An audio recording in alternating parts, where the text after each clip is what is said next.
نحمده ونستعينه ونستغفره ونعوذ بالله من شرور أنفسنا ومن سيئات أعمالنا من يهده الله فلا مضل له ومن يضلله فلا هادي له ونشهد أن لا إله إلا الله وحده لا شريك له ونشهد أن سيدنا وسندنا ومولانا محمدا عبده ورسوله أما بعد فقد قال الله تبارك وتعالى في الكلام المجيد والفرقان الحميد أعوذ بالله من الشيطان الرجيم بسم الله الرحمن الرحيم لو أنزلنا هذا القرآن على جبل لرأيته خاشعا متصدعا من خشية الله وتلك الأمثال نضربها للناس لعلهم يتفكرون آمنت بالله صدق الله مولانا العظيم وصدق رسوله النبي الكريم ونحن على ذلك من الشاهدين والشاكرين والحمد لله رب العالمين.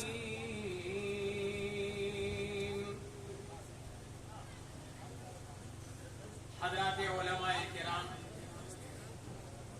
اور سامعین محترم، السلام علیکم ورحمۃ اللہ وبرکاتہ.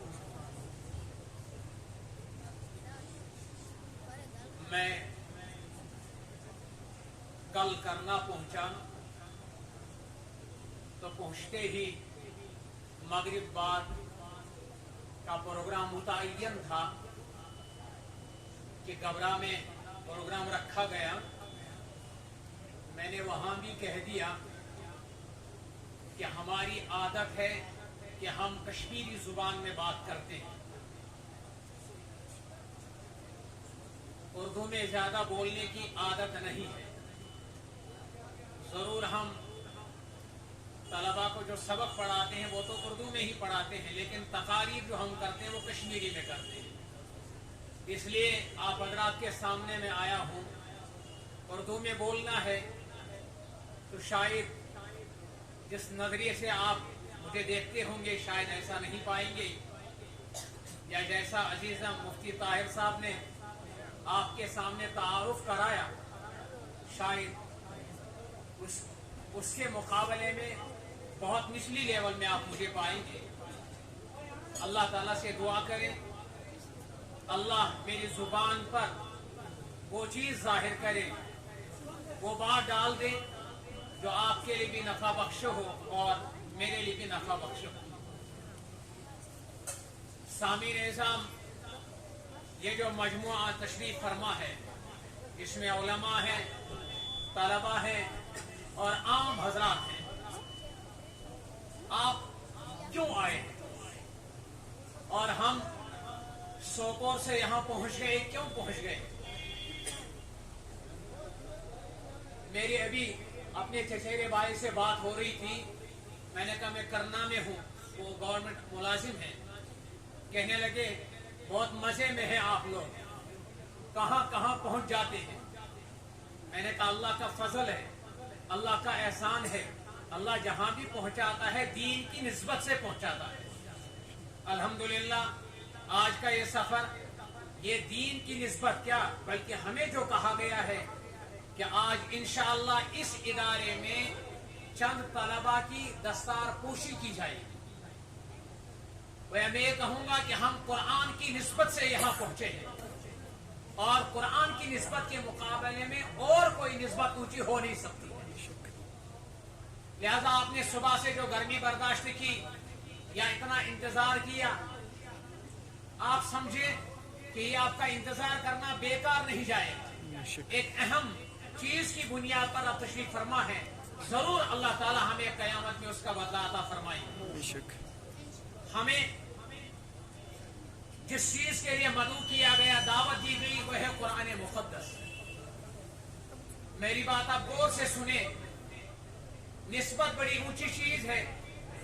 جس کا تعلق قرآن مقدس سے جتنا قریب ہوگا, اللہ تعالیٰ اس کو اتنا زیادہ بلندی عطا کرے گا.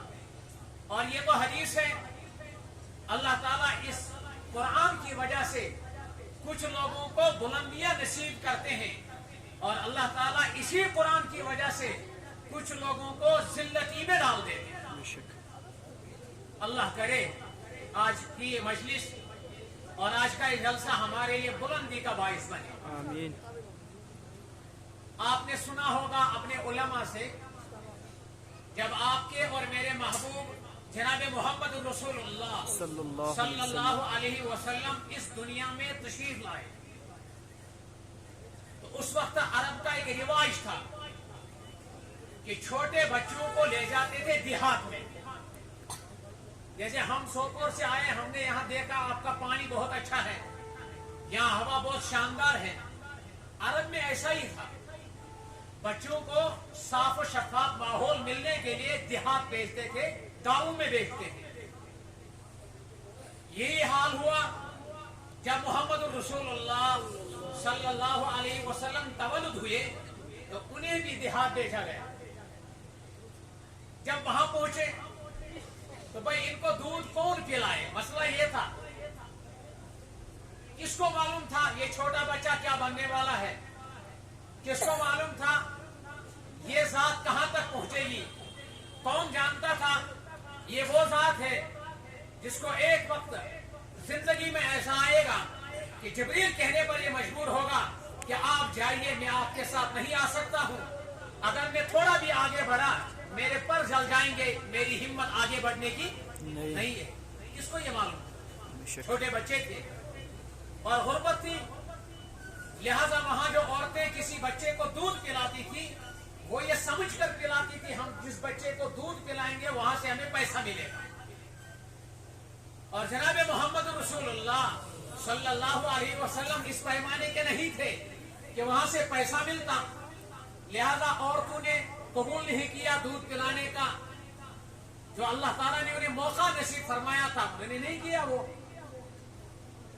بعد میں ایک عورت آئی جس نے محمد رسول اللہ صلی اللہ علیہ وسلم کو دودھ پلایا. مجھے یہاں ایک مختصر بات عرض کرنی ہے, تفاصیل میں نہیں جانا ہے.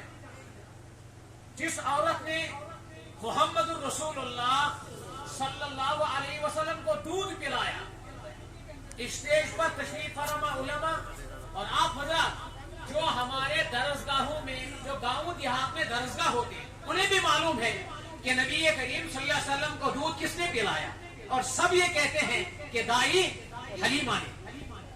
بے حضور کو جس نے دودھ پلایا کون تھی؟ حضرت حلیمہ سعدیہ رضی اللہ تعالی عنہا. آج آپ بھی بولتے ہیں, میں بھی بولتا ہوں, علماء دانشور جہاں بھی نبی کریم صلی اللہ علیہ وسلم کی ان ماؤں کا تذکرہ کریں گے جنہوں نے آپ کو دودھ پلایا, ان میں حضرت حلیمہ سعدیہ رضی اللہ تعالی عنہا سر فہرست ہے. اب میں آپ سے پوچھتا ہوں, جو اصل بات مجھے عرض کرنی ہے, یہاں علماء بیٹھے ہیں, ان سے بھی میں عرض کروں گا اور آپ سے بھی میں ایک سوال پوچھوں گا. میں بتائیے, جب رسول اللہ صلی اللہ علیہ وسلم دیہات میں انہیں لے جایا گیا, وہاں عورتوں نے کہا ہم دودھ نہیں دیں گے, ہم دودھ نہیں پلائیں گے. بھائی کیوں نہیں پلائیں گے؟ یہاں پر پیسہ نہیں ملے گا. اور بعد میں دودھ پلانے کے لیے تیار ہو گئی حضرت حلیمہ سعدیہ رضی اللہ تعالی عنہا. ٹھیک, اب میرا ایک سوال ہے, میرا ایک کوشچن ہے, وہ علماء کے سامنے بھی اور آپ حضرات کے سامنے بھی, ذرا ان عورتوں کا نام کوئی بتائے, ان عورتوں کا نام کوئی بتائے جنہوں نے محمد رسول اللہ صلی اللہ علیہ وسلم کو دودھ دلانے سے انکار کیا, دودھ پلانے سے انکار کیا. علماء تشریف فرماتے,